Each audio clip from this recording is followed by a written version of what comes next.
ताज्या बातम्यांसाठी पाहत रहा तिचा सागर न्यूज। ऑपरेशन सिंदूर म्हणजे युद्धाचं सायरन।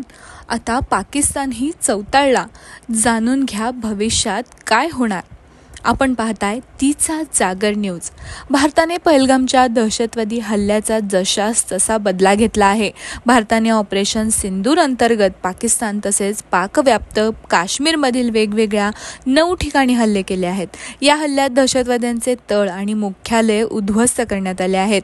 असं असतानाच आता भारताचे हे एअर स्ट्राईक म्हणजे युद्धाला सुरुवात तर नाही ना, असं विचारलं जात आहे। याचं पार्श्वभूमीवर भारत पाकिस्तान यांच्यातील संघर्षात नेमकं काय होणार आहे हे आता आपण जाणून घेऊया। भारताने ऑपरेशन सिंदूर राबवल्यानंतर आपली भूमिका स्पष्ट केली आहे। दहशतवादी तळांना उद्ध्वस्त करणं हाच या ऑपरेशन मागील उद्देश होता, असं भारतानं स्पष्ट केलं आहे। भारताने आपल्या या हल्ल्यात पाकिस्तानी सैन्याला लक्ष्य केलेलं नाही। या ऑपरेशनमध्ये फक्त पाकिस्तान आणि POK येथील दहशतवादी तळांना उद्ध्वस्त करण्यात आले। याच ठिकाणांहून भारतावर हल्ल्याची योजना बनवण्यात येत होती। आम्हाला कोणालाही चिथावणी द्यायची नाही किंवा कोणालाही युद्धासाठी प्रेरित करायचं नाही, असं भारतानं स्पष्ट केलंय। त्यामुळे या कारवाईच्या माध्यमातून आम्हाला युद्ध छेडायचं नाही, असंच भारताने स्पष्ट केलंय। पाकिस्तानने मात्र आपली ओरड चालू केली आहे। हा हल्ला म्हणजे युद्ध छेडण्यासारखंच आहे, असा दावा पाकिस्तानकडून केला जातोय। भारताने केलेल्या या हल्ल्याचे काही फोटो आणि व्हिडिओ समोर आले आहेत। या पाकिस्तानची अनेक ठिकाणं उद्ध्वस्त झाल्याचं दिसत आहे।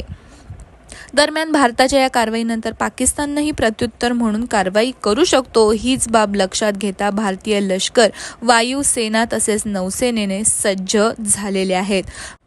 भारत पाकिस्तान सीमेवरील एअरबेसवर हाय अलर्ट जारी करण्यात आला आहे। पाकिस्तानने हल्ला केलाच तर जशास तसं उत्तर देण्यासाठी भारतीय लष्कर तयार आहे।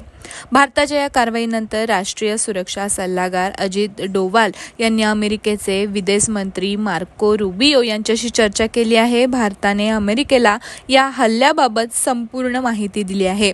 भारत, ब्रिटन, सौदी अरेबिया, संयुक्त अरब अमिराती, रशिया या देशांनाही भारताने आपल्या या स्ट्राईकबद्दल सांगितलं आहे। त्यामुळे आता भविष्यात नेमकं काय होणार याकडे सर्वांचंच लक्ष लागलं आहे।